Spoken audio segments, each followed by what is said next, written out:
This is number 17, first revision of my thought pieces on human nature and why we do the oftentimes counterproductive things that we do. We now know that it was the post-Ice Age flood that drowned Atlantis. Was it sparked by a meteorite that hit Greenland? Probably not. Real scientists now know that 12,900 years before the present, a great flood actually did take place after the last ice age, and that flood released as much as 120 feet, 40 meters of water, flooding what was formerly a fertile plain that must have started to be used for pre-agricultural gathering of wild grains. The river Euphrates used to run through that lowland, exiting into the Gulf of Oman, as indicated by that darker blue line. We also now know from excavation at Tel Carmel in Syria that cities began forming about 15,000 years before the present near rivers and river mouths and deltas. The remains of the city of Ur have been excavated at this spot on a tributary of the Euphrates, and it dates back to about 6,000 years before the present. If cities like Tel Carmel were already being built closer to the Mediterranean at 15,000 years ago, it is almost certainly likely that other cities existed along the river Euphrates, the best spot because it would have combined both arable land, freshwater, and access to seafood in the ocean, would have been here, where the delta of the Euphrates back then would have emptied into that gulf. I believe that underwater ground-penetrating radar will eventually reveal the city of Atlantis ruins at this spot or somewhere back along that former riverbed. It's clear that humans love unscientific, intuitive explanations, and my interest is in understanding why and sharing some insights into that with you. There seems to be something wired into our human brains that just loves a secret.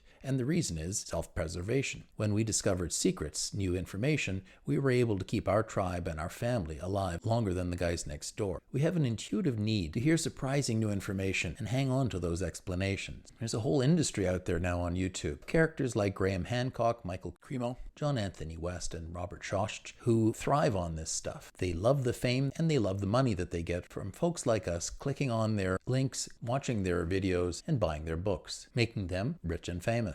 Although they absolutely don't deserve it because they are merely manipulating that need that we have to hear interesting little tidbits of intuitive explanations and run with them. What we know now, after millennia, is that Plato has been proven right by the scientists, and all of those intuitive seers, as I call them, are 100% wrong. Science has given us all the explanations that we need to understand what happened way back when and how it happened. Intuition plays a role in science. It inspires scientific thinking and theories.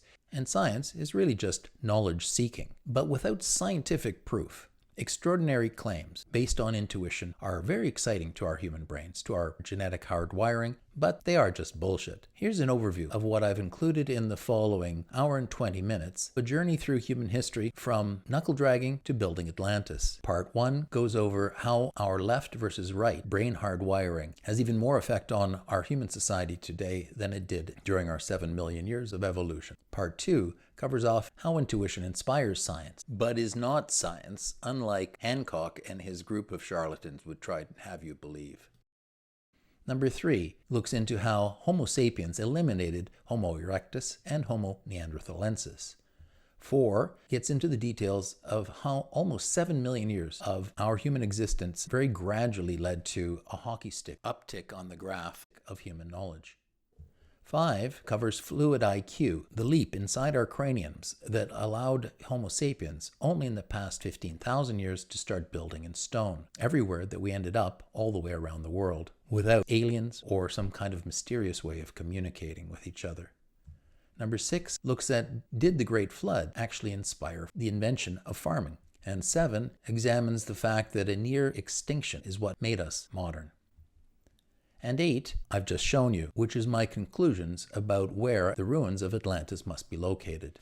My interest in doing these videos is not so much about the archaeology. There's a lot better experts than me out there. My interest is in understanding human nature and how we evolved to believe the strange things that we believe, even in this modern day and age. Winston Churchill had said back in 1956 that the longer back you look, the farther into the future you can see. And that really encapsulates my view of human nature, my belief, my passion about learning more about human nature and our history is that the more we can understand about how we became the way we are, how we evolved to behave the way we do and believe the crazy, counterproductive things that we do in this modern age, is that by understanding how evolution shaped human behavior, that's the only way we're going to be able to foresee what we must do in order to survive the future that we have created. And I'm curious about how our brains that evolved over 6-7 million years since we split from the chimpanzee, over that whole period, at no point was evolution, natural selection, knowing that we were going to be living for the last 7,000 years, which is 0.01% of our entire evolution in cities. And yet here we are, we think it's normal. I call it the new normal. If it's what we're doing right now, human beings go, well, it's clearly normal. It's not. And we aren't evolved to live in the situation that we're living in right now, the circumstances we're living in. And yet we muddle through. By understanding how we got to this point and why our reactions are what they are, our instincts, our intuitions are what they are, we can better understand what we need to do to survive moving into the future. Versus all the other Homo species that went extinct, or we helped to make extinct, what is it that makes Homo sapiens so unique? Our big brains led us to develop our uniquely human consciousness. And that uniquely human consciousness, let's face it, the other animals out there, the dolphins have some level of consciousness. Bonobos have certainly some forms of fairly developed empathy and care for each other. But it's unique amongst Homo that we became both conscious, and that consciousness led to this unique push and pull.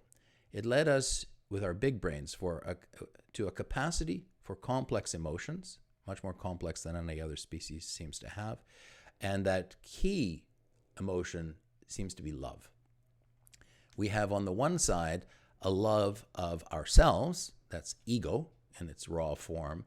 And on the other side, we have love of others, empathy. And there has always been this push and pull between ego and empathy. And that is really at its very, very essence what makes Homo sapiens so unique. And what that push and pull between ego and empathy, ourself versus others, that put us in a unique position to put social cooperation to use and leverage it to survive better than any other species out there, and for us to develop tribal solidarity. Social cooperation and tribal solidarity is what allowed us to dominate the planet and take over from every other species out there. So we have this balance that we have to try to achieve. We seem to very rarely be able to achieve this balance individually. It is only when we are in a tribal social environment that the group of us can achieve this balance between pure self-interest on one side and honor, virtue, justice, fairness, equality, integrity, all of the things that we value in others and that the group values in individuals. It's an ongoing balance that as a group we try to achieve, but that we know that certain individuals, the narcissistic psychopaths among us, do not have. Because they are missing the empathy chip, they are totally self-interested and have none of those other things, although they sometimes are able to fake it. We can see in narcissistic psychopaths who so often want to become the leaders of our nations, of our tribes and our nations, that they cannot achieve this balance. They're incapable of it because they simply don't have the wiring for it. Their wiring is totally self-interest related. They learn, if they're smart narcissists, they learn how to manipulate others who have all those other virtues and manipulate those virtues in order to benefit themselves. So what is true about human consciousness and human beings, Homo sapiens, is that big, huge ego that always comes into play no matter what we do. The ego gives us the drive to become religious leaders, to cling to religion very strongly and try to be good at religion. Intuition plus ego is what informs religion. It is intuition in our brains that, linked with an egotistical desire, leads us to invent religions and then stick to those religions and use them as a core to our group, our tribal identity, and our individual ego-based identity. It's what fuels our populism, it's what fuels tribalism, and it's what has fueled Homo sapiens' survival. It is our instinct at its very base level. We see it in children. Children intuitively look at things and see the world in a teleological way. Why are there rocks across the stream? The rocks are there for us to step across. Why do birds sing in the morning? They sing to wake us up. On the other side of this very impressive human consciousness, the IQ side, we have science plus that same egotistical drive to learn more, understand more, and be the best scientist out there. It's then science plus ego that informs truth.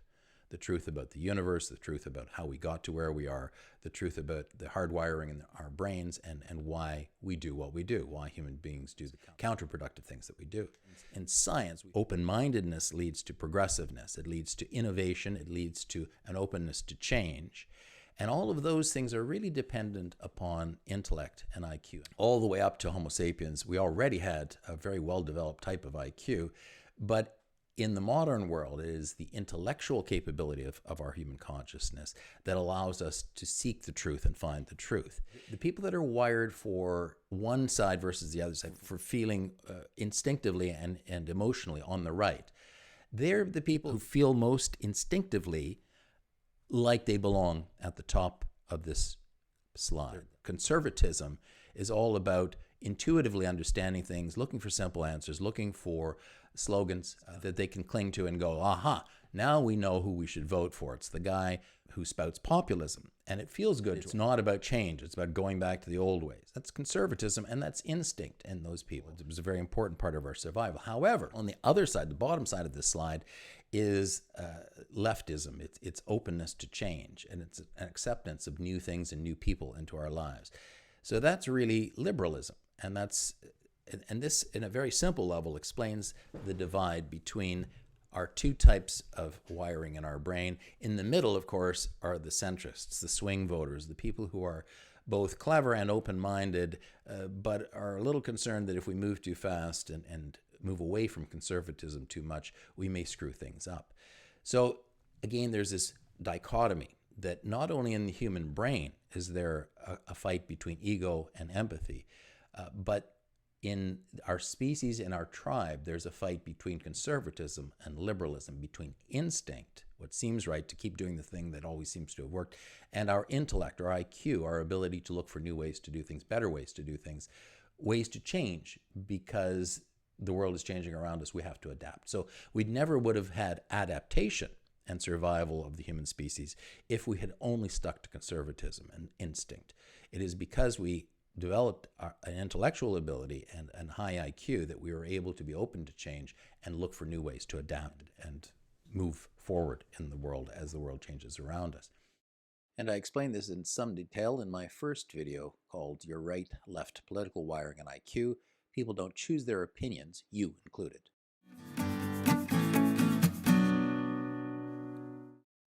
What got me started on this particular topic was this one idiot who produced a YouTube video on this. There was a professor out there, I think in France, who actually subscribed to this idea first of all.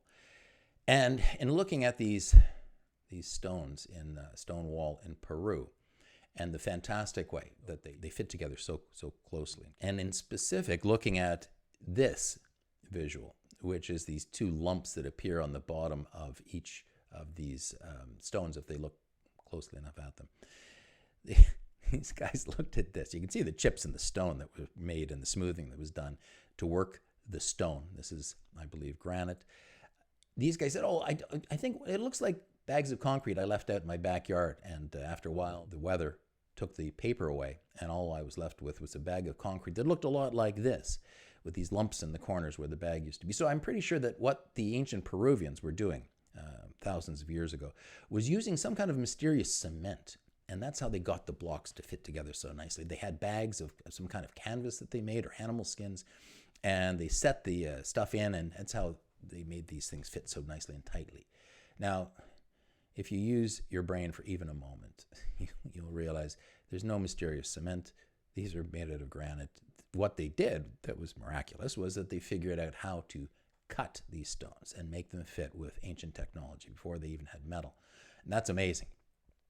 But there's nothing about these stones here or anywhere else in the world that has to do with some mysterious pulverization of granite into a powder that then was somehow turned into cement. It's just plain stupid, especially when you look really close by to where this one tourist had gone, American tourist had gone and came up with this great idea and then made a video about it. Right next door are these stones and this wall, which clearly doesn't look like anything like cement, but still has the same lumps on the bottom. Why do they have these lumps? They have used the same lumps in Greek and Roman construction with marble, is that they needed something at the bottom to strap wood against, wrap it together, and be able to carry these stones, lower them into place from above and from the side, and manipulate the stones. That's all. The only reason that these lumps were there, these protrusions were there. In Greek and Roman architecture, they actually knocked them off and sanded them down after they finished moving the pieces into place. But what it said to me was, my God, look at this. The internet now has created this forum for these idiots to come up with intuitive explanations for things, and then create videos to and put these wackadoodle ideas out there. So I took it upon myself to be the voice of reason and come back and go, no, guys, intuition is not the way to understand the world. Science and scientific methodology is the way to do so. So we've got, and I've gone on the internet and I've been amazed that there's like channel called UFO TV and a ton of other ones. Some of them seem to have been taken down now. I think that YouTube has been purging some of the crazier ones. There are so many of these channels and these wackadoodles out there that are going with intuitive understanding, like this Robert Schoch guy and his ideas about how far back the Sphinx goes. They just because something looks like something doesn't prove anything, and because we can't unprove it at any given time doesn't mean that it's true. The famous example of someone claiming that there's a giant teapot the size of the Earth that is circling the sun on the opposite side of our orbit. Just because we claim that there's a giant teapot out there and we can't see it because it's on the other side of the sun doesn't make the theory true.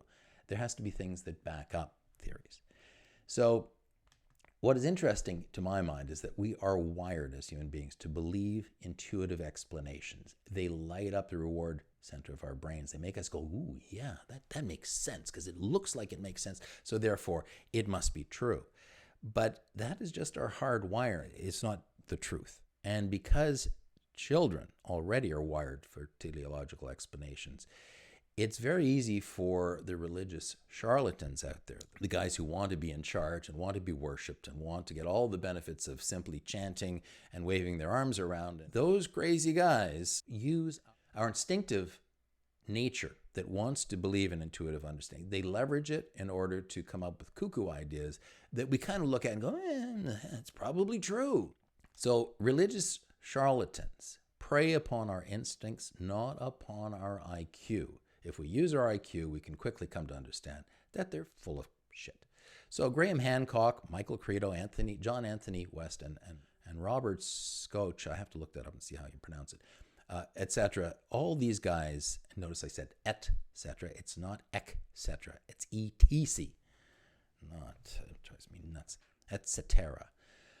All of these guys are just reaching into your pocket and pulling out your money. If you're buying their books and you're watching their videos, none of it's true. It's just intuitive explanations that seem to feel right to you and draw you in and make you go, oh, I like that. It seems to be right. Forget the scientists. We don't have to listen to scientists. We can listen to these nut jobs. Everywhere that we look around the world that Homo sapiens spread out to, they have used stone to build things. At a simple level, I'm pretty sure, because they tried building things out of wood and some rubble, and they found out it doesn't last very long. So everywhere that Homo sapiens went, this is what happened. Everywhere on the planet. They figured out that when you build something from stone and when you learn how to work it the right way, you can build up walls, etc., and buildings. And I'll get into why that happened everywhere in the world. The basic deal with these religious charlatans, however, is if we can't explain something, it must be aliens. My wife tells me this all the time. Or some other fanciful notion that your intuitive imagination just cooked up to explain what you're looking at. Plato was a philosopher, but he was also a storyteller. He made his points by telling stories. The Atlantis that Plato put to use was an invention of his own. But it was based upon the story he had heard from Solon, whose real name was Sontius the Scythe, and had visited Egypt and brought the story back to Greece. Solon told Plato about this story that had been passed down through generations of humans through the oral tradition. The Atlantis that Solon was recounting was real. It was simply very far back in human history. We're going to find it through this presentation. Join me as we go through the steps. I'm going to have to meander a little in order to explain all of the background of our human behavior and where it came from, to explain why we continue to think about Atlantis, why it came down through history as a story that was terribly important to human beings, and why today people still are fascinated by it, and those religious charlatans, as I call them, like Graham Hancock, are so adept at leveraging our interest in order to reach into our pockets and pull out money.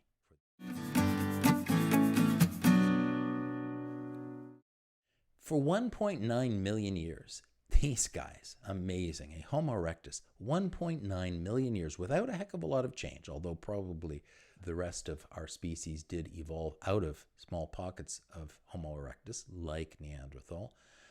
This precursor species of Homo sapiens had already developed flint tools, fine flint tools, and how to manufacture them, which was a tremendous technological advantage they had over other subspecies and over all the other animals out there. They had evolved, versus chimpanzees, to have the musculature and the bone structure to be able to throw and therefore kill at a distance, which was a tremendous advantage, of course, for species that no longer had fangs or claws and were far smaller than the predators that were out in their environment. They had already not only learned how to manipulate fire when they found it, but how to create fire, which was, again, a fantastic thing and helped them to stick around for 1.9 million years. That's a phenomenally long period of time. And what that allowed them to do, both flint tools, the ability to throw, kill at a distance, and use fire, was to be able to kill and then cook meat and move away from pure gathering of plants and fruit, to be able to use protein to very quickly feed their growing brains and to be able to maintain their species for almost 2 million years before they were snuffed out.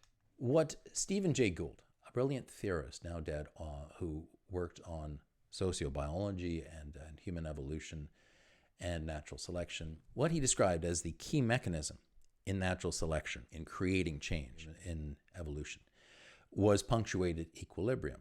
And that is the fact that when we suffer, any species suffers a huge decimation of the population, that is going from millions or hundreds of thousands down to just a few, that's the engine of natural selection. You cannot have mutations pop up and survive unless there's something that they are doing better than.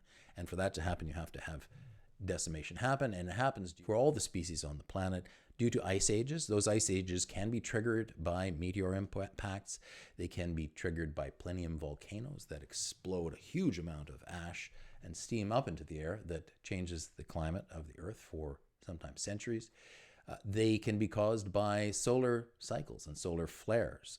They can be caused by the changes in the Earth's orbit that takes the Earth farther away during the winter season and allows the entire Earth to cool down and ice ages to begin and be maintained. They can happen due to magnetic pole reversals, which changes the magnetosphere that normally prevents UV radiation and solar radiation from reaching the Earth in great quantities. It allows a little more in, and it either warms up the Earth or cools down the Earth. They can be caused by ocean current changes that then change the climate from the extremes at either end of the planet towards the equator, or they can also be caused, the population decimation can also be caused by other catastrophes like the melting floods that come after an ice age, or earthquakes that cause mudslides underground or at the shore of continents that cause huge tsunamis. They can be caused by droughts that starve out the populations of animals and Homo species. They can be caused by plagues that kill up to 90%, as we've seen in modern days with Ebola, if we hadn't had modern technology to stop it, it quite easily could have spread from the animal species that it jumps to humans and can kill up to 90% of our population, as happened during the Middle Ages with the Black Death. It can happen due to genocide, where homo species, who are very good at killing other animals, can also turn around and kill each other, wiping out entire tribes. The balance of the decimation is that, and what allows the species to rebound and come back in great numbers, is that there are then periods of abundance and equilibrium. Abundance meaning a great surplus of foodstuffs, and an equilibrium that lasts for a long time and allows for population growth. This is due to geographically isolated advantageous mutation. They have a mutation that allows them to survive and to do quite well. And as the weather starts to improve, the foodstuff supply increases, they are able to breed and grow their group, and they are able to survive better than their ancestral population could. This happens in warm and rainy periods on the planet. Warmth and rain leads to a surplus of food. There is no population decimation, therefore there's no evolution. And this is crucial in this modern day for us to understand. Anybody that tells you, any scientists out there, you've heard it from me first here on Just One Cynic's Opinion, there is no evolution going on right now. How could there be? There's no population decimation. In fact, quite the opposite is happening. We as a species are moving around the globe, mixing races, mixing groups up, mixing people that normally would not survive due to modern technology, modern medicine, and hospitalization. They're surviving and they're breeding. And so what we're doing is we're becoming a much more homogeneous species. There is no evolution happening other than us becoming more homogeneous. There may be epigenetic changes that are happening, switches that are getting turned on in our genes, generally passed on, as I understand it, through the male gene, through the fathers. But that's not the same as real evolution. That's just a genetic switch that gets turned on and left on until the environment changes to the point where it gets turned off. What happens during punctuated equilibrium, then, in these periods of abundance and equilibrium, is that now there are more elders around because there's more food to feed them. They don't die off. That leads to us having better group memory about where to look for water holes, etc. We have more time on our hands, and that leads us to cultural advances. With more food, with more time, we are able to sit around the campfire and come up with stuff that keeps us even more strongly bonded, like, for instance, the creation of religion and religious rites that we all then have the time to follow, and that can lead to things like building pyramids. Now, let's take a quick look. I'm sure you're all aware of this, but we'll look at Homo's history. Okay, so looking back prior to Homo sapiens, the first group of Homo to actually make the migration that we know about for sure is Homo erectus, again, living for 1.9 million years until 143,000 years ago. And in yellow, we can see that they spread out, the numbers in black are only for Homo sapiens. They spread out from Africa across Arabia and into Asia, and lived across Asia, as far as we can tell, for the entire length of the time they were on the planet. That was a temperate zone around the equator, and they did quite well. Despite the fact that ice ages came and went, they survived right through those ice ages. Next came the Neanderthals, Homo neanderthalensis. They lived mainly in Europe. They must have been, I assume, an offshoot that got isolated from Homo erectus and evolved into Homo neanderthalensis. They seem to live primarily for 450,000 years down till 35,000 years when they suddenly snapped out of existence in Europe, although there's some evidence that they did enter into Africa, and there's some Neanderthal genes, especially in northern African tribes. Along came Homo sapiens about 300,000 years ago that evolved in Africa, maybe even in southern Africa, and spread first of all north into northern Africa, and then across the Arabian Peninsula into Homo erectus territory in the Middle East and in Asia about 70,000 years ago. It seems as though Homo sapiens, Homo sapiens, then at 300, Homo sapiens spread northward into northern Africa and all the way into the Middle East and Eurasia back about 143,000 years ago, then got wiped out, ended up back in a small pocket in Africa where they survived, mutated, and ended up coming out of Africa again. They spread across Asia again, spread into Europe, all the way through Indonesia, Malaysia, into Australia, across the northern land bridge, the Bering Strait, into North America and South America between 30 and 13,000 years ago. Homo sapiens were not Christopher Columbuses.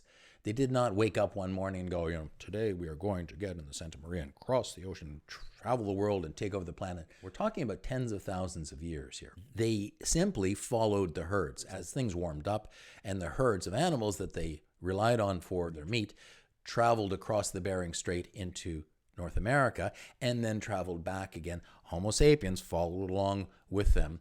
And so it was not like some kind of purpose-built brain thing that humans were like, must go exploring and populate North America and South America. Now let's dive a little deeper into our species evolution, going back in time to our ancient ancestors and forward towards us. So this is a chart that shows roughly when all of the ice ages happen. Very precisely every 100,000 years, and there's a name for this cycle, but I'm not going to get into that. There is this cold snap. And you can imagine what happens to the entire world species during a cold snap, population decimation. We won't go back into Australopithecus and all the way back to our very early beginnings of our species, but when we look at Homo, that started with Homo habilis, the first tool-bearing, tool-using Homo species. The first really successful one was Homo erectus, as we mentioned before, 1.8, 1.9 million years ago. They're doing really well through all of these ice ages, living around the temperate zone at the equator, and they get through all of these ice ages right up until 143,000 years ago when they suddenly vanish. Then we see the evolution of Homo neanderthalensis. Neanderthal shows up 450,000 years ago when at the depth of an ice age. And that early type of Neanderthal, the archeologists, the anthropologists tell us from looking at their bones, was archaic Neanderthal, distinct from intermediate Neanderthal, who once again showed up at the depth of an ice age in Europe, followed by, again, at the depth of an ice age, a period of population decimation, classic European Neanderthal. Who comes next but Homo sapiens? Our oldest example of Homo sapiens comes from North Africa, Morocco, around 310,000 years ago. I suspect that, like Neanderthal, we probably actually emerged around 350,000 years ago out of the depth of that last ice age. We just haven't found the evidence for that as of yet. It'll come, I'm sure, over the next few hundred years. Why? Because versus 100 years ago, when there was nobody but Darwin and a few others looking at bones and things, we now have thousands and thousands of students studying this stuff and going out in the field searching for bones. We're only going to find more and more evidence as time moves forward, which is partly the basis for this Atlantean story, which I'll get to shortly. Along comes Homo sapiens. We survive for these 300,000 plus years, and we do so well that at some moment we enter Homo erectus's territory through the Middle East, Arabia, and then we move into Asia. Very coincidentally, at the moment that Homo sapiens shows up in Homo erectus territory, probably every single place that we showed up in Homo erectus territory, we wipe out Homo erectus. Oh, you'll hear stories from the kind-hearted liberal scientists out there that say, oh, well, maybe it was accidental. Maybe it was just their time had come. Maybe there was some kind of bubonic plague. I don't think so. Why? Because we're really good at killing everybody that we run into, including each other. And the next time that Homo sapiens shows up in somebody else's territory is when we move into Europe. And guess what? In a blink of an eye, Homo neanderthalensis, who had seemingly kept us at bay for several tens of thousands of years when we were in what is now the Middle East and Eurasia, we weren't able to enter into Europe until 35,000 years ago when a couple of things happened. And I'll get to that in a second. What also happened that we're going to talk at length about today is that at this point in our history. At this low point in temperature, not quite the depth of an ice age, but pretty damn cold, a near-extinction event happened to Homo sapiens. We almost were wiped out. We were certainly wiped out in all that territory that we had taken over from Homo erectus across the Middle East and Asia. Maybe Homo denisovan or Homo florensis in Indonesia. Perhaps they were left as pockets out there, but Homo sapiens had lost our dominance at that point and were reduced to as little as 2,000 individuals living in warmer parts of Africa. And looking at this chart, intuition might tell us that, oh, we must have been so clever that probably we created an Atlantis at some point during this time. And I have to disappoint you. That never happened going back 1 million years like some of these jokers will try to convince you of. The timing wasn't right. Our skills weren't right. It didn't happen all that far back. And I'll show you specifically when it did take place. So to understand why it wasn't possible that there are any hidden Atlantean things going back tens of thousands or hundreds of thousands of years, we've got to understand what our capabilities were. So I'm using here a chart that I got from Scientific American or some other science site. I cannot remember, but it's a good chart that shows us all the key points of our development of Homo sapiens over the millions of years since we split off from the chimps. So this covers back to about 6 million, it might be 7 million years. It's really not important where it got started. The point is that over 5.7, and there's a reason I haven't counted the last 300,000 years, we'll get to that in a minute, which is Homo sapiens history. If we look back at all the rest of our history, going back 5.7 or 6.7 million years, we start off way back when, differentiating from the chimpanzee line because a modification in our genes happened that had us standing upright and taking advantage of the new savanna that started to exist at that time, while the chimps stayed in the trees. Back at that time, just like chimps, we were already using found tools. We were using stones that we found, we were using sticks and wood that we found, etc. So that was already a part of our psyche, a part of our capability right at the beginning of this historical chart. At about 4.5 million years ago, the social anthropologists believe that we moved away from a chimp-like behavior of the mothers alone being responsible for looking after the babies to, as our brains started to get bigger and therefore we needed to be born later and born more vulnerable, we began pair bonding. Many species do pair bonding, swans do it, all kinds of other animals do it. However, in humans, with our growing brain capacity, it led to deeper emotions and of attachment and love and the ability for oxytocin and other hormones to begin to play a greater role in our species than in others. There's a long gap before much interesting happens, and that's way up here at about 2.5 to 3 million years ago when we finally start to see, this is when Homo erectus shows up in the scene, we start to see us getting smart enough that we start modifying the tools that we find.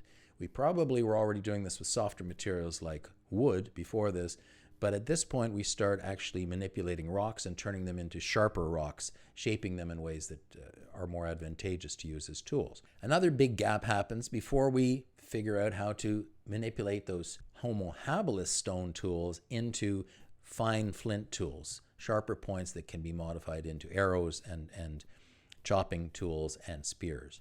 And we learn how to not only use fire, find it, and try to keep it alive, but we learn how to actually start fires, and therefore with sharper tools, bigger brains, we start eating meat, and that allows for even more development of our brain size. Somewhere after that time, as we're starting to get more clever and more efficient, we figure out that it might be a better idea to let the kids back at the campsite by the cave around the fire bring each other up. That frees up the rest of the tribe, other than probably Uncle Grok, who lost a leg to a saber-toothed tiger and made himself useful on an ongoing basis by protecting the kids against predators and other tribes. The older children taught the younger kids how to do things. Old Granny did her little piece, and the kids started to become a creche. The next big change is back at about 1.8 million years ago, where we start to see the inside of brain cases changing. And we believe it was back then that Broca's area and the brain started to develop, and that the voice box from where it is up in chimps, way up in the jaw, under the jaw rather, started to drop down. And what that allowed was for not only greater brain development and speech ability from the brain's point of view, but a greater ability for us to vocalize and to communicate language much more clearly, to communicate ideas, and to pass on knowledge in a much more sophisticated way. It wasn't until just yesterday, basically in historical time, at about 500,000 years ago, that we see any evidence that we had become smart enough to start building our own shelters instead of living in caves. And that, of course, was a tremendous development, because once you can build your own shelters, you can start to move around, and you aren't stuck with knowing where the caves are and running between them when every time a predator shows up or it starts to rain or get cold. We don't see any symbolism, the real evidence of human consciousness developing, until 35 to 45,000 years ago. And I'll get into that in a second. For most of the existence of Homo as a species, 99.94% of our normal, this is what our development, our social development looked like. We started off being able to walk on two legs and take advantage of the savanna to traverse larger distances and probably to chase other animals. You'll have to excuse the antique and somewhat inaccurate artwork here. I'm sure there are better illustrations out there, but not that I could find in my quick Google search. The point here is basically that back around this period, we were living in caves as a social species, as a tribe. We were not wearing probably any clothing at all, nor any ornament of any kind. We were probably making use of found fire and tools, and we were probably trying, like the chimps do, to get meat as often as we could, but things weren't quite like they're depicted here. It wasn't until up here where we start to make our own shelters and be able to travel, taking our homes with us. And we're using fire, and we have much more sophisticated tools that allow us to find meat on the go and basically keep our larder, our refrigerator full of meat near us at all times by following the herds. And it wasn't until virtually yesterday that we start living in permanent settlements. And when we start to live in permanent settlements, we are able to have some people who are specialists at tanning hides, others who are best at making arrows, etc. And this leads to a great leap forward in our ability to both take on the world and create new technology. What I find absolutely fascinating is that right now, today, if you leave human beings, if you take a bunch of kids by accident and leave them stranded on a deserted island, even after generations and generations of cultural development, this is as far as they will get, technologically speaking. This is a helicopter picture taken from the Amazon only a couple of years ago. This is a Stone Age tribe. They have exactly the same brain power and genetics as we do, but left on their own in the jungle without a great surplus of food. They are hunter-gatherers with temporary villages that move around with the seasons as the food supply moves. And that is as advanced as our species will be if you take away civilization from us and take us back to being just a few of us trying to survive without modern technology and all of the advances of modern civilization to support our brain's ability to invent and create new technology. Let's zoom in now. Let's jump forward a little from 5.7 to 5.9 million years, right up till close to the present time. I'm skipping ahead to when we used to think that Homo sapiens got started 100,000 years ago. We take this entire 5.9 million years and we look at just the last 100,000 years, which is this little red bar that drops into place here at the right-hand end of our timeline. We then squish down all of this 5.9 million years into this little tiny space over here, and we look at just the last 100,000 years of the Paleolithic and the Neolithic era. We have a timeline that looks like a hockey stick of our human knowledge, of our human technology. Very little development for almost 6 million years. Then not a lot of development for the next 100,000 almost years. and then a sudden hockey stick at the end. Let's look at some of the key developments. Back at 140,000 years ago, we have found evidence that we started to manipulate shells and things like that to make adornments, to wear necklaces and to make ourselves look more attractive. Probably it was hierarchical. And it wasn't until another 20,000 years later, before we see any signs, that we started to use ochre to start painting those shells, probably painting our bodies, taking another step forward in manipulating the world around us to change the way we are perceived by others of our species. There's another huge gap before we get to the next big development, which was that at 72,000 years ago, when another ice age was in full bloom, that we were using the skins of the animals that we were killing to create clothing that would keep us warm through the winter. Neanderthals were probably using this even further back, but we don't have any evidence of that at the moment. This was not yet sewn clothing. Bone needles have not been developed at this point. It's still us cutting and manipulating those skins. The bone needles come much more recently. At 50,000 years ago, we start to see a cultural revolution. We start to see ritual burials. More brilliant strategies are being developed by humankind to bring down bigger and bigger animals in greater quantities. At 35,000 years ago, maybe as long as 45,000 years ago, we start to see Homo sapiens using symbolization, to leave not just portraits of the animals that we are chasing and relying on. These handprints say something about our brain development in terms of our egos. The fact that we wanted to leave an impression of, I was here and I'm leaving a permanent mark of myself. That is a significant development in the way our human consciousness was developing. At 12,000 years ago, we finally see us not only harvesting tubers, we start to harvest grains and to start to figure out how to turn those grains with fire into breadstuffs. We begin to rely on carbohydrates for energy rather than predominantly meat and tubers. With farming coming along, we see us starting to become sedentary, and evidence of permanent villages showing up in the archaeological record. We'll get into in a moment why that happened at 12,000 years. It didn't happen at 30,000 years. And only at 5,500 years ago do we see, again, back to my point about the fact that left stranded without modern technology or the knowledge of how to create it, we quickly revert to Stone Age technology alone, hunter-gathering. It was 5,500 years ago that Otzi, the Iceman, lived with herbal medicines and foodstuffs that they could carry with them, insulated clothing, copper tools, etc. While he was living in a relatively rudimentary Stone Age culture, at the same time down in Sumeria, not only did they have farming, they were already developing cuneiform writing to keep tabs on their trade. Most of us know this guy, Einstein, who existed only a blink of an eye ago, and we see the origins of complex modern astrophysics, physics, and chemistry, etc. What's missing from this original timeline that has come to the fore since it was developed is that at 65,000 years ago, back just after we started wearing skins to try and deal with the extreme cold that set in at the beginning of the last ice age, a near-extinction event happened that nearly wiped out Homo sapiens.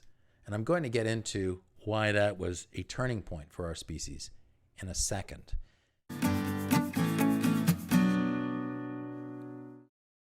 Homo's secret weapon, going back all the way through Homo habilis, was not only that we were social and that we were smarter than the average bear. This was crucial because left on our own, walking across the savannah or walking through a forest, we were extremely vulnerable. We had no claws, we had no teeth, we had no superior strength. We could not outrun a charging cave bear. We were minced meat. We were basically a snack for saber-toothed tigers, etc. What made us less vulnerable was the fact we were both social and smarter. Here is Neanderthal in England attacking cave bears. They actually wiped them out because that's what we tend to do as a species. When very vulnerable Homo subspecies and sapiens get together as a group with their smarts and their rudimentary technology, they become a formidable killing force and move from being extremely vulnerable to extremely efficient killers. And what further development, as our brains got bigger and bigger, led to was not only that bigger brains made us smarter, But those greater smarts led to increased emotion, complex emotion like love, and that love led to empathy for each other. We went from purely being into self-preservation and protecting our genetic copies to starting to develop complex emotions within our tribal groups. We started out at 4.5 million years ago, pair bonding. At 1.89 million years ago, we see Homo erectus show up on the scene, who not only has the ability to fashion much more complex tools out of flint, they also have the ability to create and manipulate fire. We know that they were cave dwellers. In this artist rendering, we see granddad in the back there being cared for by one of his grandkids or maybe his daughter, grandma in the front tending the fire. What increasing empathy and the ability to provide for our families led to was the tribe being able to support and keep around them the older folks who, again, were like a computer, our library. They kept memories of where the best watering holes were, where the best caves were, where the animals moved to when a drought came, etc. And we know that this happened because we have the Debunking skull that shows clearly that Homo erectus was looking after their old folks quite late into old age. The lack of teeth here demonstrates that this old person was around without the ability to chew meat for 10 years, maybe 20. So we saw this evolving capacity in Homo for bonding. And this was essential to our social species in terms of being able to stick together and fight against predators and dominate other subspecies of Homo. What started off as merely parental love, a parental bond, a parental desire to keep our genetic copies alive, evolved into a more familial love, wanting to keep grandparents or parents alive, into a much stronger romantic bonding that leverages oxytocin and the bonding hormone. And all of that development of a greater capacity for bonding evolved into a stronger feeling of empathy and bonding with the tribe, with the religious congregation, and eventually with the entire nation. And that has led to Homo sapiens being able to dominate the entire world. And looking back at punctuated equilibrium and the fact that even during periods of abundance and equilibrium, when we experienced population growth, when there was no decimation, when there was no ice age, when there was no floods or plagues, there was no evolution. This is our 97.7% normal. When Homo sapiens are, never mind Homo erectus, when Homo sapiens are left all on their own without technology, that's what we look like right now, with exactly the same brains that we have in our modern society. Looking back at our hockey stick of our IQ evolution, we see that this hockey stick and the timeline of human knowledge, of human technology, that for 5.7 million years, nothing much happened. It was a flat line, basically. For another 290,000 years, there wasn't a heck of a lot more going on. It's only in the last 12,000 years, more or less, that we see this hockey stick in terms of technological knowledge. There was something that took place at this point, at this juncture in history, that turned us into what we are today. Something happened at that point that drove our IQ from being down in the low 70s, 80s, wherever it used to be, to moving to where it is today. And that happened for our entire species. Homo sapiens became smarter. There are two kinds of IQ. There is crystallized IQ, which clearly Homo erectus had. They had to memorize where everything was. They had to know in their environment where to find the flint stones, where to find the watering holes, etc., where the best caves were. They had to know that when it starts getting cold, they had to be able to pass this knowledge on. We start moving south. For millennia, Homo, the entire species, clearly memorized really well. Then suddenly, a few Homo sapiens became really good at fluid IQ, which is the ability to distill new information, process it, and innovate, thereby solving complex problems. If we look back at our entire hockey stick of technological benchmarks, of cultural benchmarks in the way our species developed. We see all of this stuff from 1 through 11 happening.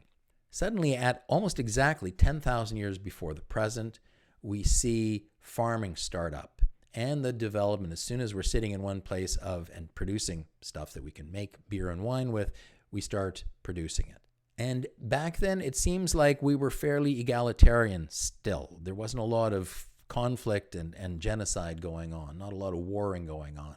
Around the same time, since we're sticking around in one spot, we figure out animal domestication. We are stuck in one place counting on the sun and the rains. We start to see evidence of sun and season worship in the archaeological record. Around the same time, in order to be able to store the stuff that we are growing, we see the development of pottery. At that same time, of course, we're starting to develop permanent settlements. Along with permanent settlements comes the division of labor, the ability for certain individuals to become specialists in one thing or another, which frees the rest of us up to have more leisure time and do more stuff, like participate in religious ceremonies. We see stone monoliths around the globe. Every time that all this other stuff happens, anywhere in the globe, humans start to build stuff out of stone. We see at around 9,000 years before the present, copper tools begin to be developed. And initially, it was egalitarian, mainly used, it looks like, for farming. And initially, they were using lumps of copper that they found, but then they started to figure out how to mine it and turn it into actual molten copper and fashion tools out of it. And at about 2,000 years later, all of that development from 12 through 18 starts to turn into city-states. And it's the moment we start seeing city-states develop, we see conflict, and we see something else happen quite naturally in the human species, and that is slavery starts to become popular. It's only at about 6,500 years ago we see any evidence of the wheel being developed. At about 5,300 years before the present, bronze gets developed. And around the same time, we see writing being developed in Sumeria. Shortly after that, we see the first evidence of narcissistic psychopath dictators showing up on the scene, which is the subject of my next video, if you are curious. We see conquering kingdoms happen because of these dictators sending us all off into battle. We see pyramids starting to be constructed. Why? Not just for religious purposes, but mainly to show worship and idolation of these narcissistic psychopath dictators. Gold shows up at about 4,500 years before the present and creates all kinds of conflict. And then, in almost every civilization that develops, we see civilization collapse happen. And as far as the smartest scientists among us can tell, it was always driven by climate change, by global warming or global freezing. Nothing much happens that's significant until about 3,200 years before the present, when humankind figures out how to mine and put to use iron. Millennia go by before we see another tick forward in technology, and that is the Industrial Revolution that happened only 260 years ago. And although Industrial Revolution led to a great deal of new technology, the only next big change that happened was about 50 years ago. We finally see an end to slavery, which has not happened globally yet. In Africa, in North Africa, in the Middle East, it is still very common to find slaves. When I lived in Lebanon, the Lebanese were very happily still enslaving Filipino girls who were brought over. Their passports were taken away. The sons would make and husbands would make use of them for sexual favors, and they would not be allowed to return to the Philippines, if ever. Many of them simply disappear, and their bones are never found because clearly they don't want the stories getting out. Sad and scary, but it is true. It is still going on. The key point about this particular slide is that if we look at all these three columns, these last two columns all only take place in the last 10 to 12,000 years. What a couple of years ago was believed to have been the key stepping stone that led to this transformation was the fact that we started caring for grandparents. It's now understood that goes back hundreds of thousands of years to Homo erectus. So merely being able to keep grandparents around and therefore keep the hard drive of our species going, the memory banks, the library of knowledge going, did not lead to any huge hockey stick uptick in human technology and knowledge. There was something else that happened. Let's get into exactly what that is. Remember that this is what our species looks like technology-wise when we have no surplus of food. When we're just getting enough to get by, we remain hunter-gatherers with temporary residences that we move around with the seasons. Remember, my key focus today is talking about those charlatans who are coming up with crazy intuitive ideas about how far back our species went, when Atlantis might have originally been started. Let's take another look at our hockey stick. Right there, for 290,000 years, that's Graham Hancock and all of his buddies. That's their sweet spot. They say intuitively, oh, well, if Homo sapiens was around for 300,000 years, then clearly we were just as clever back then as we are now. Therefore, we must have been creating Atlantis 300,000 years ago, or in that space. The reason that is utter bullshit, if you look at the scientific record, and if you actually take the time to do the research and look at it, we know that modern behavior of humans only started in here, okay? Just before that hockey stick uptick. That's when modern human behavior emerged, not back over that 300,000 plus years. So they are plain wrong. We did not have the capability to be doing anything fancy prior to that change happening. Let's go back again. Remember that intuition plus ego informs religion, whereas science plus ego informs truth. An intuitive, instinctual, egotistical understanding of human history, which is what those characters are all generating, is the opposite of scientific inquiry. It's moronic.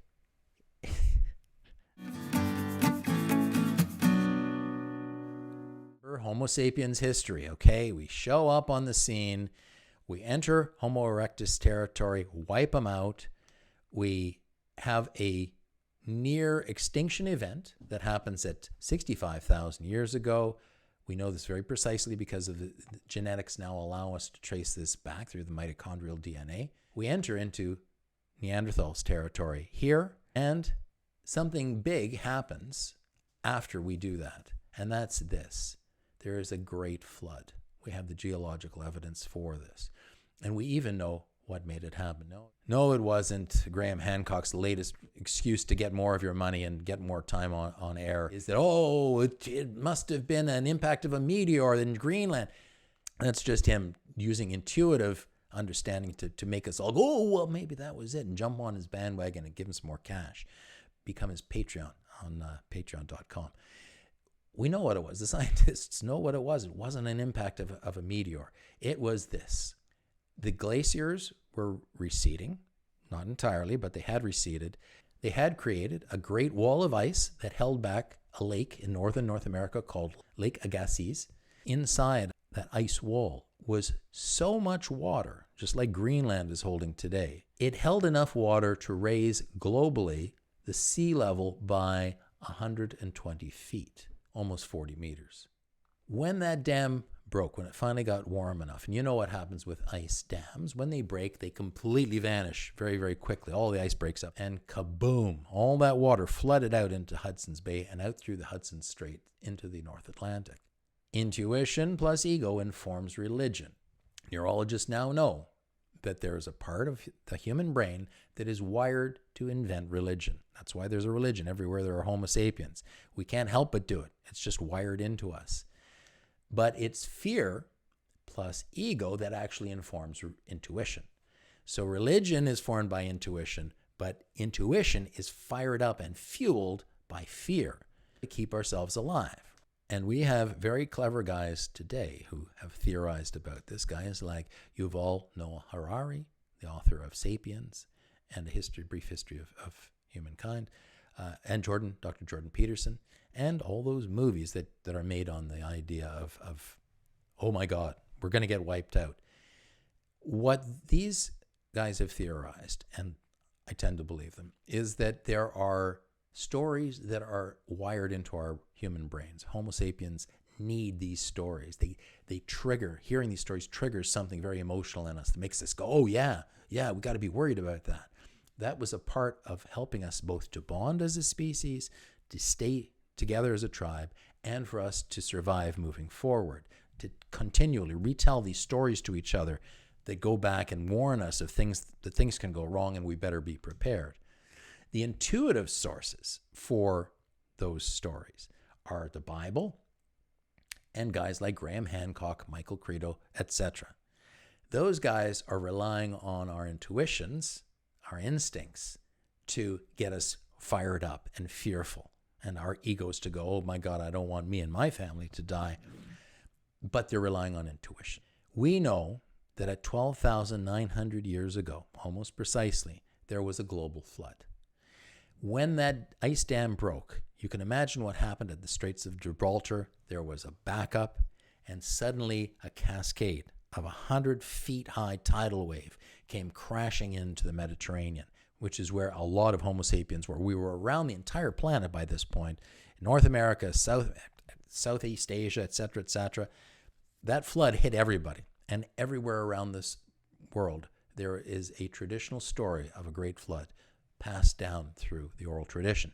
However, when it hit the Mediterranean, it went crashing across through the Mediterranean over all of those islands where the people were living. And let's face it, Homo sapiens lived close to water. That's where most Homo sapiens had positioned themselves.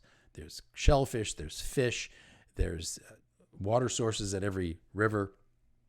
Some of them, of course, are up in the mountains, but the vast majority are down on the lowlands, and especially in the Fertile Crescent of the Middle East, a low-lying area.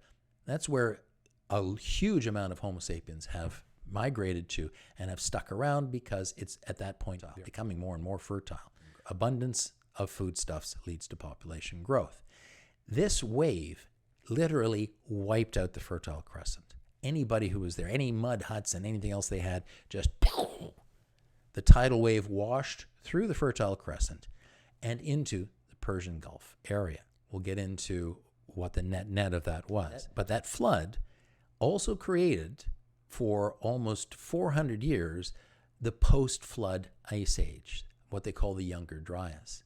All of that water cascading into the North Atlantic, the cold water went under the warmer water, pushed it out, and changed the climate of the Northern Hemisphere and created a long-lasting drought that created intense pressure on Homo sapiens. The Younger Dryas is the name for that mini ice age. Suddenly, at exactly 10,000 years ago, when that mini ice age happened, we have the Holocene, the age of Homo sapiens. When it was warm, it was wet, and it was abundant, without too much fluctuation. There were some little ice ages. The last one is recorded as a time when the Thames River was freezing over in London. However, it did not create decimation of the populations. In looking at this graph, you can also see that there had to have been another period of surplus that started at about 15,000 years ago as the temperature started to increase. The temperature starts increasing, the glaciers start melting back, and remember, we're talking about generations and generations and generations of Homo sapiens who are living through this period. This is not happening overnight like the flood did. For hundreds and hundreds of years, over 1,000 years, it's getting warmer. The glaciers are receding, there's more and more foodstuffs, more and more animals are grazing on the grasslands and multiplying. There's more food for the Homo sapiens, and of course their population starts to increase and they start to move around with the herds. What we now know is that between this period of the warming starting and no really serious ice age happening, even though the Younger Dryas was starting to happen, that there continued to be enough food around for Homo sapiens to flourish. And flourish they did. Just a few years ago, before the civil war started in Syria, a Polish-Syrian team discovered at a place called Tel Caramel, a hill being a tell, they found a city going back 15,000 years. A tower made out of stone being developed. We don't know yet whether it was just to store food or whether it was for protection from other tribes or whether it was a religious site. However, they were building a tower 15,000 years ago out of stone. Over 100 generations of humans lived and died in that city of Tel Carmel before the Great Flood came through 2,100 years later and completely inundated it. Immediately after the Younger Dryas ended, and within really probably a couple of generations, we see the temperature rocket back up as the effects of that cold water that had entered from Lake Agassiz into the North Atlantic dissipated quite suddenly. We see an improvement happening in Homo sapiens' lives. There was a lot more animals that suddenly showed up on the scene. There was more foodstuffs. And we suddenly see a new thing develop. It is Gölbekli Tepe, which goes back to almost exactly 10,000 years and got filled in for some strange reason some generations after they started it. A huge site of worship. We don't know exactly what, but they were clearly worshiping animals. That great flood and the silt and the new higher water level that it brought to the Fertile Crescent may have inspired Homo sapiens to go, did you see? The oral tradition means that they're passing on these stories, and they can say, after the great flood happened, and the few of us who were up in the hills came back down, we saw that when the water left, seeds that were distributed from all the grains that were there sprouted again and came up through the mud. Maybe we should be doing this ourselves. That's my speculation. However, there are many scientists who are starting to believe that that might have been the case. You can imagine that with that story, as temperatures keep going down, there's a bit of a drought, there's less foodstuffs, there's difficulty for Homo sapiens to survive, that when that ends, suddenly Homo sapiens, working together, being religious by nature, get together, and while they're still not farmers yet, they're still hunter-gatherers, they get together and they say, we've got to do something to appease the gods, and maybe we can influence this moving forward. And they develop Gölbekli Tepe. So what was it that happened at that spot, at the left side of that circle where it intersects that hockey stick? And now we know what it was. It was the near-extinction event, a period of population decimation that wiped everybody out and led to a geographically isolated mutation in a small group of humans that was advantageous and allowed us not only to survive, but to thrive moving forward. The Max Planck Institute in Germany, a couple of very clever young anthropologists, took all the skulls of Homo sapiens that were all accurately carbon dated, and they found that looking at the ones from 310,000 years ago until 100,000 years ago, they had a flattened and elongated shape. Looking at the ones from 100,000 to 35,000 years ago, they noticed that they were squished. There was an actual change to the craniums and a change, therefore, to the structure of their brains inside. That change is what created a higher IQ in Homo sapiens. Remember that for millennia, Homo erectus were really good at crystallized IQ, but suddenly we became very good at fluid IQ, at the ability to put two and two together and start to go, hang on a second, maybe we should be growing our own food.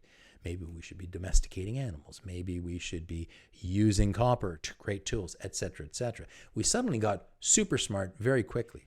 And that didn't happen at the Younger Dryas. That happened sometime before, but the situation was not ripe for Homo sapiens to take advantage of their new brain power and put it to use.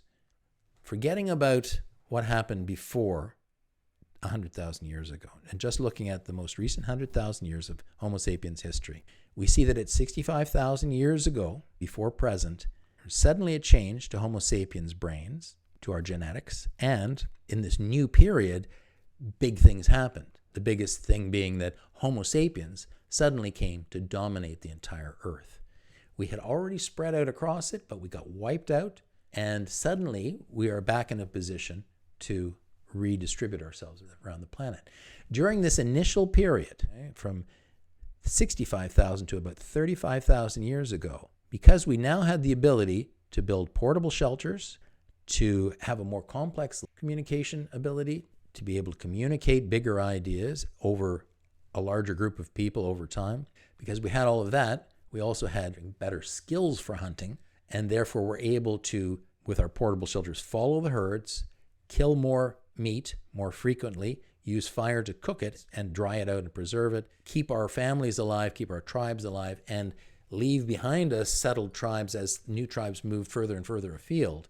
We followed those herds everywhere that they moved. There was no barriers. They moved across Arabia, which was much greener then. They moved into Asia. We followed them, and we spread with those herds. We saw a population increase in Homo sapiens. If you look at the temperature there, the temperature did not go up significantly.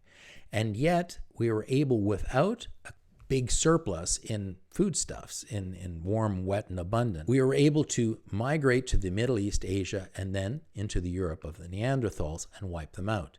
We were only able to do all of that because the herds of animals were our larder. They were our mobile refrigerator. And they provided us with much more protein to keep us going, maintain bigger brains, and take over the planet, move absolutely everywhere. In this next period, we see us go from even further migration of our species into Australia, South Pacific, and into North, Central, and South America. Here we are, Homo sapiens. We go through our near-extinction event. We clearly become much smarter. We're able to propagate ourselves and move everywhere in the planet. And yet, contrary to the intuitive, imaginative ideas of these religious charlatans, Graham Hancock et al., we only see the first stonework start to happen there 15,000 years ago. There's no stonework happening before that anywhere on the planet. So for them to suggest that there's some kind of alien influence and it might go back millions of years and that Atlantis might have been existing in the middle of the Atlantic 100,000 years ago is complete and utter friggin' bullshit. Just look at the archeological record, dudes. You're just inventing shit to become famous and manipulate people's intuitions in order to enrich yourselves. I hate people that do that. Remember that from that point forward, 65,000 years ago, Homo sapiens had genetically identical high-Q brains. We had this change that had happened, and that stuck with us everywhere we went. And our genetics have not evolved significantly since then. Yes, there's been a change in skin color for certain groups. There's been a change in fluid IQ for certain groups. There have been changes in lactose intolerance for certain groups. Some groups have not developed the ability to process alcohol. Some groups have adapted to living at higher altitudes or in colder climates than others. But the intellectual capacity of our brain has not changed markedly since that genetic change 65,000 years ago. And interestingly, everywhere that we go, we have a ravenous appetite to kill and eat everything. All the large, tasty, easy-to-kill species we make short work of. In New Zealand and South Pacific, it was the moa. Around the Atlantic Circle, it was Steller's sea cow. The dodo bird in South Pacific, the woolly mammoth across the Northern Hemisphere, the carrier pigeon in America, which was the only one that we wiped out recently with technology guns, and not because we actually wanted to eat it, just because we could blast it out of the sky. The great auk and the auroch in Europe and England. We're really good at extinction, and we're just carrying on now. We have no idea how many insects we've myrtleized and made extinct in the last 20, 30 years, but many estimates are ranging up to 65% of all insect weight and the quantity of insects are gone. There's no more insects getting stuck on your windshield when you drive your car. And insects are the bottom of the ecological pyramid. So bad shit's coming down the pipe, folks. No matter what those deniers who take great joy in going, no, nothing's changing. I want to keep driving my SUV. Yeah, well, got news for you, pal. Like the flat earthers before you, science is just going to, and reality, just going to steamroll right over you. We see suddenly, and perhaps because everywhere we went, we made extinct all the easy-to-kill prey, we see the spread of agriculture from 11,000 years until 3,000 years. And there were no aliens or carrier pigeons carrying the message of agriculture from one group to another group. It's just the fact that humans around the world, everywhere we went, we had the same ability of brain power, and we figured things out. Everywhere you left us alone long enough, and it was warm and wet and abundant long enough, and we started to procreate enough that there was enough of us around, we started to, the smartest one amongst us, remember the IQ bell curve, right? There's just a few really smart people in all of human history who have invented everything. All that middle part, all those innovation courses you hear about, the creativity courses are going to teach you how to be more creative, doesn't work. It's only the top 2 to 3%. of the IQ bell curve that invent all the good stuff. The rest of us support those smart guys, but it's only the really, really clever people who invent things. And when you get enough humans around, you get a lot more of those smart people. They get together and they start to sit around like in Plato and his group, Socrates, and they start to invent things. They start to go, you know what? We could probably, did you see the way those plants grew after we left them? We should do that. And boom, we see around the world, starting 11,000 years before the present in the Fertile Crescent, we see agriculture develop with grains. 9,000 years ago, in the Yangtze and Yellow River basins of China, we see rice production develop. In New Guinea, in the highlands, probably because they wiped out most of the animals, they were motivated to figure out how to grow. I think it was yams and stuff there. Over in central Mexico and northern South America, it happened around 5,000 to 4,000 years ago. Around the same time, we were starting to suspect in sub-Saharan Africa. And in eastern USA, northern Europe, we see it happening around 4,000 to 3,000 years ago. Every time that human beings are left alone with their IQ and warmth and precipitation and abundance, they start to figure stuff out. They start to figure out agriculture. And with it, alcohol. When you get abundance of food through population growth and our high IQ, you get civilizations, you get sedentary villages and cities, and you get human beings getting together and building stuff out of stone. Like agriculture, it's just what we do when you leave us alone long enough in large enough quantities with enough food stuff. So we see 11,000 years of monumental stonework going back to a period of early agriculture abundance. As soon as there was a lot of food, we see Gölbekli Tepe show up on the scene, praising the skies for the new rain, the new abundance of food from the gods above. Again, that religion that's wired into us. We see in Baalbek, probably 11,000 years. We don't know. Nobody's ever studied this. All those enormous monolithic stones underneath the Roman and Greek buildings out there. Nobody's looked into where that came from. Somebody was doing that stuff for some crazy reason way back before the Romans. And we see in Jericho, which is in the middle of the Fertile Crescent 11,000 years ago, them building towers out of stones. And we know that's dated to 11,000 years ago. So from the moment the Younger Dryas finishes and temperatures start going up, we start to see human beings building like little ants. From the moment that there's warmth and wet and abundance, there's a moment that there's a surplus as temperatures go up, we see the building of cities. Sadly, that gets wiped out by a great flood, and we see a long period of drought and discomfort for Homo sapiens, and yet as soon as it finishes, they start building with stone again, and organized religion becomes a big deal. But you're going to say, what about Atlantis? Wasn't that what this whole presentation was supposed to be about? Well, more clever ones amongst you have already figured out what the answer to that is. Not entirely, though. Bear with me for one more moment. What was the ancient seed that grew into Solon's story about the lost city of Atlantis that got inundated by the sea? 15,000 years ago, we first see a city with stone towers being built. Imagine, for all the little villagers around that came traveling towards and saw this city on a hill with a great tower made of stone, made by human beings, it must have been simply mind-blowing to them. It was a period of pre-agricultural surplus, and it lasted from around, as far as archaeologists can tell, around 15,000 years ago until maybe exactly 12.9 thousand years ago. Then, boom, the ancient flood happens. And guess where Tel Carmel is? Right in the middle of the floodplain. Boom, it gets wiped out. Do you think that wouldn't last in the story of humankind? That not only is there a big flood that happens every once in a while that we've got to tell stories about and pass that knowledge on, but that our first attempts at making cities can get wiped out and sunk underwater by the great flood.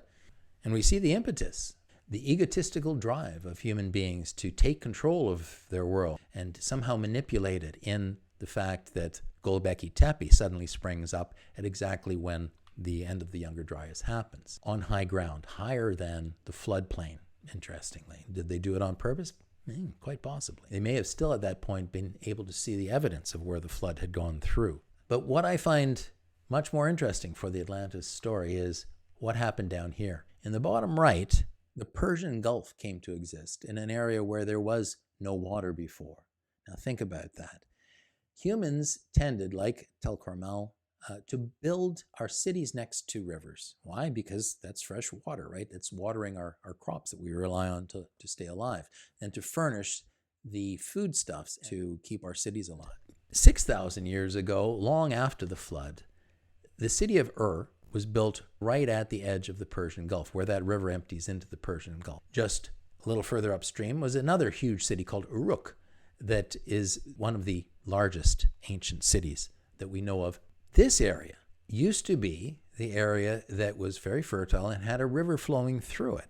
It wouldn't make any sense for human beings that were building at Tel Carmel near the Mediterranean to not be also building towns near the river at this end of the Fertile Crescent, just downriver from where Ur was eventually built, or a little further downstream, or even at the mouth of where that river emptied into the sea. To the best of my knowledge, there hasn't been a lot of research into this, but if Tel Carmel, which is no longer being looked at because of the civil war in Syria, hopefully they'll get back in there soon, if Tel Carmel has been found, that dates back to 15,000 years ago, I gotta believe that underneath the Persian Gulf body of water, and that shallow water, there is, guess what? The city of Atlantis. This fantastic city with towers that disappeared beneath the sea when the flood came and left the Persian Gulf filled with water, as the level of water around the entire planet went up by 40 meters by 120 feet. And so, my fellow curious types, so far we have not found undersea ruins of Atlantis, but we know where to look, and hopefully intrepid archaeologists are going to be out there looking soon under the sand, the mud of the Persian Gulf. But what we do know at the end of this presentation and all that information that I've brought together for you to look at, we do know that those intuitive seers are 100% wrong. Those religious charlatans that are digging deep into your pockets by manipulating our instinctive desire to follow intuitive reasoning are all full of shit. And you should stop giving them money. Take your money that you're giving them and please go to patreon.com/just1cynic's opinion and start giving me some of that cash because I need it. I don't have any Patreon supporters at all, and I'd like to do more of these videos, which I could do if I had some support. Look for the next one coming up, which is going to be all about narcissistic psychopaths, how they become dictators, how that only started at a certain part in our human history about 5,000 years ago, and how it continues to this day and won't be stopped unless all of us get together and realize that they're out there and that we have to do something to put up a barrier to prevent them from doing the shit that they do to us for their own twisted reasons, their own self-centered reasons that in no way benefits the mass of humanity. Bye for now. Thanks for tuning in. And I hope to see you again soon on the other side of the camera. If you enjoyed this thought piece of mine today, despite the fact it's quite long and has a lot packed into it, and you think that your school, your company, your organization would get something out of a seminar like this, I do customized perspective-changing seminars and content for all different types of groups. And given the coronavirus, I don't have to do these things in person. I can do them for small groups or large groups over a GoToMeeting or any other platform that your organization uses. Just contact me at justonecynicsopinion@gmail.com. I hope you got something out of my thinking, and if you think I deserve it, please click on the thumbs up sign down below. If you'd like to watch more of my insights into what drives our sometimes peculiar behavior, please click on the links beside me to other videos I've posted. To get notified when I put something new out, click on the subscribe link below me. If you feel inclined to really help me out, do all of the above, as it helps my ranking on YouTube go up.